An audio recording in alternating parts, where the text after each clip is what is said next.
I'm going to leave my door open for a little bit of air movement. We've already got our seatbelts on. Everybody's got their seatbelts on. Fuel shutoff valve, it is on.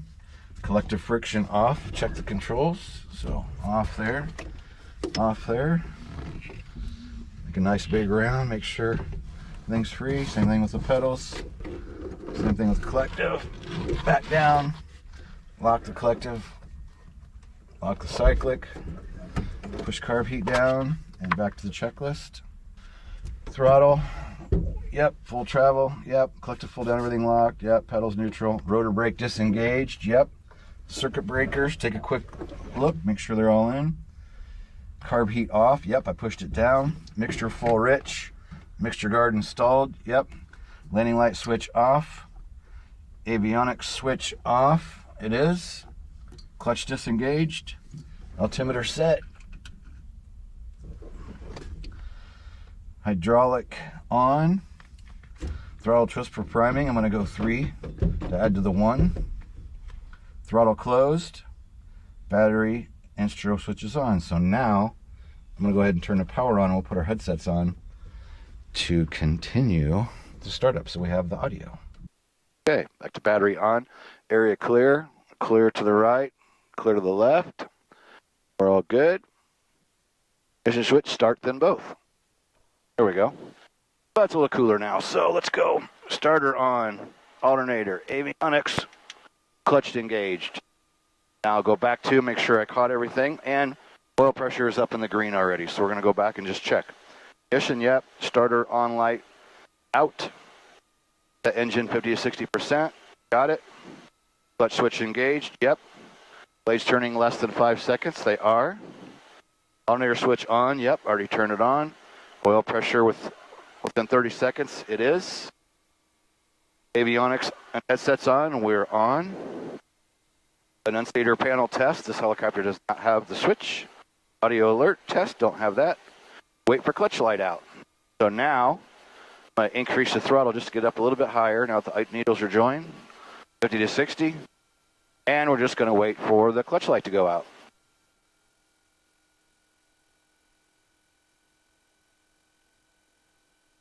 All right, clutch light is out. Now we can go to 60 to 70% while the engine continues to warm up. And we're waiting on the cylinder temperature to come into the grain. And while we're waiting, I'm just going to take a look around. Everything's on, timer's running. All the temperatures and pressures are coming up. Everything's looking good. No weird noises, nothing else strange going on. Everything feels good. All right, engine gauge is coming into the green. Going to do a mag check at 75%.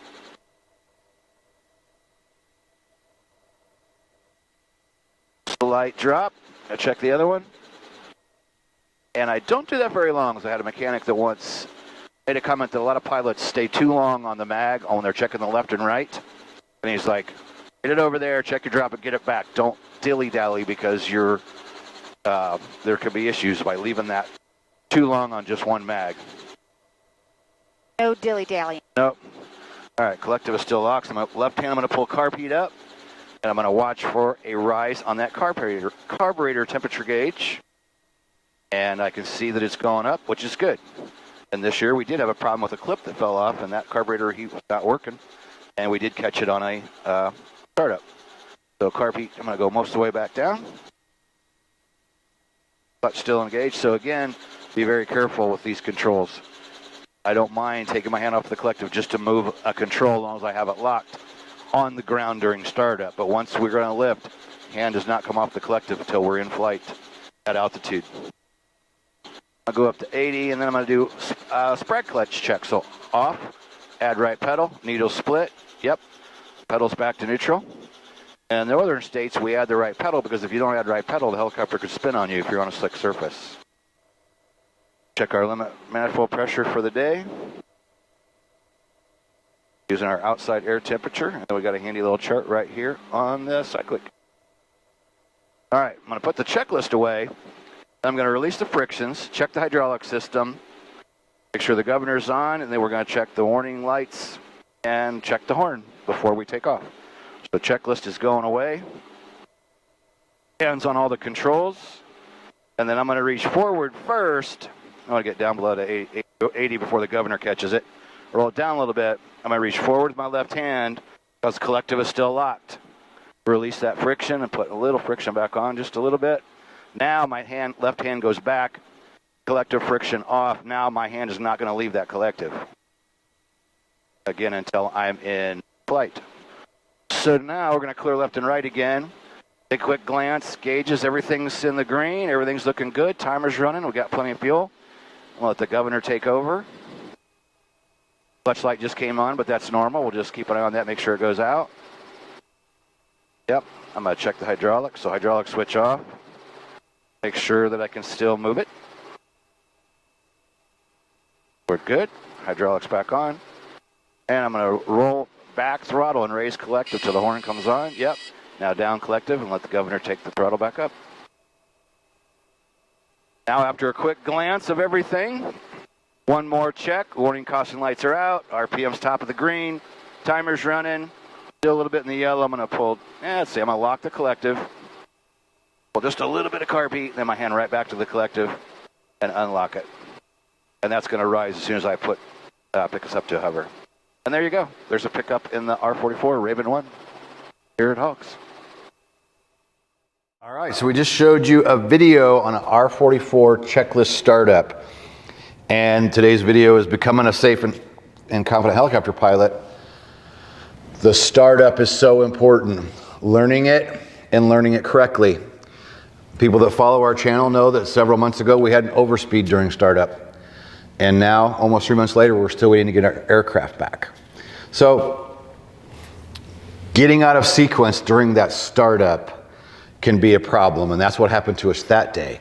We just showed you a video going through it nice and slow, step by step, and it was kind of interesting when I watched it this morning when I decided I wanted to use that I saw the exact steps where we got messed up when I was with a student, and it just became clear to me how nice and slow we did it in that video. And then the day I was in there with a student, it was only his third lesson, he was a little nervous, he was a little aggressive, and we were even talking about it as he started up. I'm like, hey, you're getting out of sequence here, so let's slow down and take our time.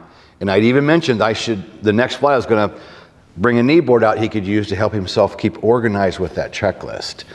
So the checklist is so important for the pre-flight. It's so important during your startup. Anything that you do in the helicopter realm that involves a checklist, you need to use it. And what happens is many people become confident, they become overconfident, right? I've done it enough times, I can do it without the checklist. I've even tried it myself over the years. Here's what happens. Anytime you try to do this without a checklist, even though you think you know it so well, you'll end up forgetting something. So part of this whole scheme of getting off the street to private pilot, start this out in the beginning with a really good pre-flight checklist in your hand. Start up, checklist on your leg, in your knee board, or whatever method you're using. Maybe you'll have it on an iPad and you're going through it on an iPad. Whatever system you use for the startup, it is so important. And not only, let's say in our case, the estimate is $54,000 in damage, okay? That's just a financial thing, right? And it's a 3 months of being without our aircraft. You can see how financially that can be a real burden. But let's take it beyond that. Not following that checklist properly during that startup could cause you to lose your life because something went wrong, something was missed. It causes a problem later in the flight because that part of the checklist was not done properly. So by doing these things properly, doing the checklist properly, and taking your time, slow, smooth, methodical, with your pre-flight, with your startup checklist, with your hover pre-takeoff check, which we're going to talk about tomorrow. These are some of the key things. Pre-flighting, startup, hover pre-takeoff checks. These are 3 valuable things that you need to get right from the very beginning. And again, I can't stress enough, slow, smooth, methodical. Everything that you're going to learn throughout your helicopter training, whether you're just going for private or you're going to go on past that to become a professional pilot, slow, smooth, methodical. Everything we do in the aircraft should be slow. Every maneuver should be slow. Every single input should be slow. In the past year, I've trained people from around the country that have traveled here, and the common theme is they're aggressive. They're in a hurry. They put too big a control inputs in. And specifically, this isn't just newbies. This is people that are coming here for a commercial check ride or a certified flight instructor check ride, and I'm taking them back to basic private pilot 101 going, why are you doing this? Why are you pulling that collective so much? Why are you so aggressive? And they say, well, that's what the flight school wants. Well, I think where that comes from is instructors wanting to get in the air and hurry, hurry, hurry. And what I want to tell you is in the EMS environment, most pilots have at least 2,000 hours or more. I did it for 5 years. Everything we did in the EMS environment, the professional environment, was slow, smooth, methodical. It didn't matter that it's what they call a medical emergency. It's only a medical emergency for the crew in the back that are taking care of a patient. You as the pilot have to approach this as though you're hauling cargo. You're hauling boxes of nails. And some people say, oh, well, that sounds kind of rude, or, that's not, no, you don't have any feeling, you're just like dead or whatever. No. If you get involved emotionally in what's going on in the back seat, you rush. And when you rush, you make mistakes. And when you make mistakes, people get killed. So in the EMS environment, which that's the dream for a lot of you, if we're not doing it fast and aggressive there, why would you ever be doing it during training? So I'm going to caution you, if you're with an instructor, you're at a flight school where they're rush, rush, rush, hurry, hurry, hurry, you need to be changing instructors or possibly even changing flight schools. Every single thing we should do or we do should be slow, smooth, and methodical. So we got our 12-year anniversary going on. I don't think we've shown this yet. Lindsay thought we have. That's the new updated cover to the Private Pilot Study Guide. We just wanted to mention that. We're proud of that new cover. The original cover had a picture of the old HOGS Wall of Fame with all the pictures on it. And at that time, I was just so proud of the HOGS Wall that that's what I wanted on the cover. But we've updated the Private Pilot Study Guide with the new cover and our new logo that you can see everywhere plastered these days. This is on sale for half price. So during our 12-year anniversary sale, there's a link down below. You can get this for 50% off. This is a $97 book that we've had for sale for 3 years. We use the best materials. It's spiral bound. That's why we paid a little extra money for the good covers, good paper. It's got tabs from all your sections out of the far aim. And we paid the extra money for spiral bound. So when you're working through it, you can do this. Lay it flat. There's nothing worse when you're working through a book and it's a normal paperback where you're fighting it like this. So we spent the money for all good quality stuff, lay it out flat with a spiral bound, and then each section, with our study questions, you can write in your own answer, and then the second half of each chapter, it shows you the correct answer. So you can write it down because we learn through repetition. That's how we learn. We learn through writing things down. That's why we designed the book this way, and that's why we don't offer it in an electronic version, because we want you to sit down, be able to work through it, write things down, because again, repetition and writing helps us remember. So that's down below for half price during our 12-year sale. It's 20% off all HOGS memberships. And the code is HOGS 12 years. I have to look at Lindsay because I keep forgetting. HOGS 12 years. When you go to helicopterground.com, that link is down below. Enter that code during checkout for any of the memberships, 1 month for the monthlies or for the the annual options or the Pro Pilot option. All of them 20% off during the sale. And so we just started showing this. Here's the original HOGS no-go. We're happy with it. We love it, but it's kind of big. We wanted to order the new ones because we were low and we wanted to update with the new logo. And they said, sorry, all we have is these small ones. We won't have the new ones till April. So I reluctantly said, well, okay, all right, we'll try them. But then I showed them on social media. We shared that video that my daughter did. And Roman, who's getting a free one, by the way, Roman already has one from passing his private. he sent me a message and he goes, hey, I like the mini no-go. He called it the mini no-go, or somebody did. I'm like, ooh, mini no-go, that sounds kind of cool. And he goes, that's the perfect size for a cockpit. And I went, that's brilliant. You know, this thing in a cockpit, we had it in the Enstrom that we used to fly, but it has this great big panel and you put it right up on top. This cockpit size, I love that. And when he heard me say it, he goes, well, do I get one then since I inspired that? And I said, yes, we'll have Heather send you one. That, now that I've gotten used to it, I freaking love it. And so the idea is a little piece of Velcro, and you could literally mount this in your cockpit. Now, if you're flying an aircraft owned by somebody else, please don't do it without asking permission. But you think about this.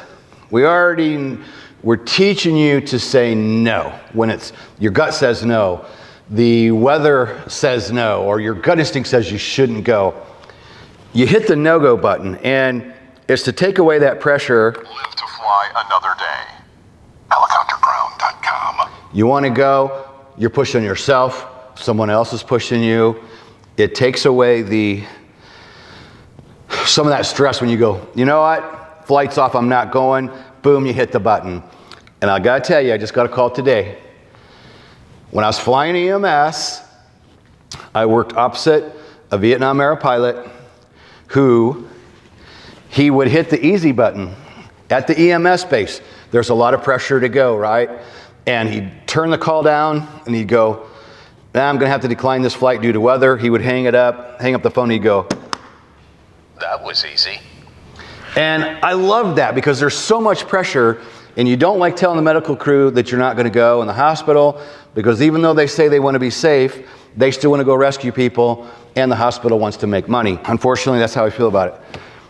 That helped take away the stress of that no-go decision button. And just today, I got a call from that base manager who I worked with, and he was good friends with this Vietnam era pilot. That's how I met him.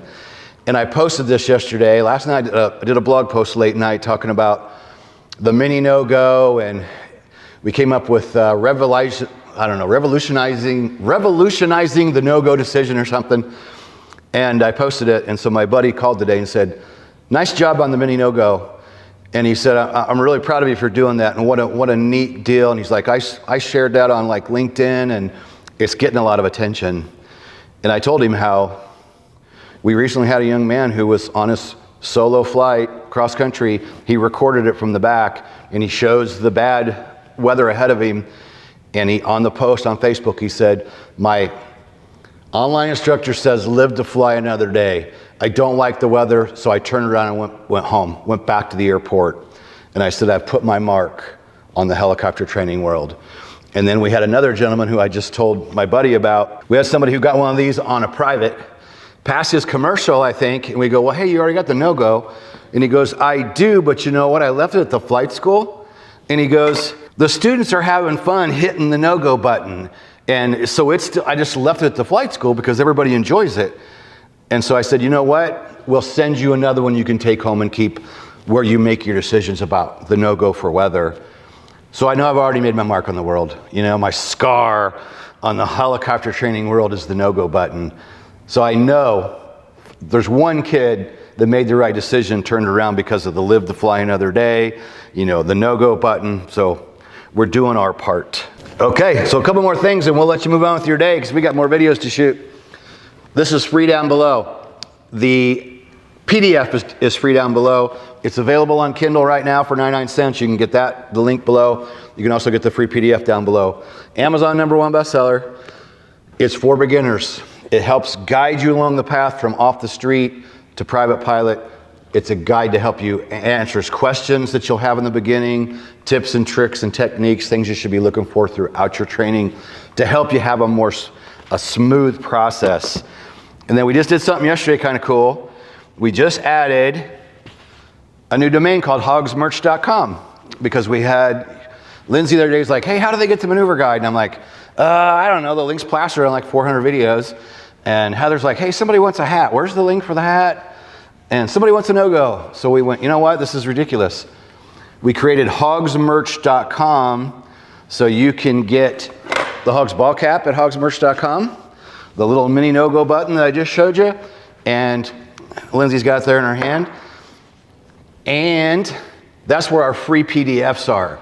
We have a free PDF for helicopter maneuver guide, free PDF for top 10 check ride tips, free PDF for helicopter check ride, free PDF of chapter 1 study guide, so you can get a look at that, how it's laid up, and get a good idea. So hogsmerch.com, we finally have a link where it's easy for us to remember when somebody asks me, where do I get that? Yeah, let's see, I don't know. hogsmerch.com. That's where you can go to get our gear and our free downloads. What else, Lindsay? Is that it? That's it. All right, so come back tomorrow. We got 2 more videos. Tomorrow, hover pre-takeoff checks. Come back for that. And we'll see you in the next video. Peace out. When you feel the pressure to fly, but know the right decision is to stay on the ground, hit the HOGS no-go and live to fly another day. Helicopterground.com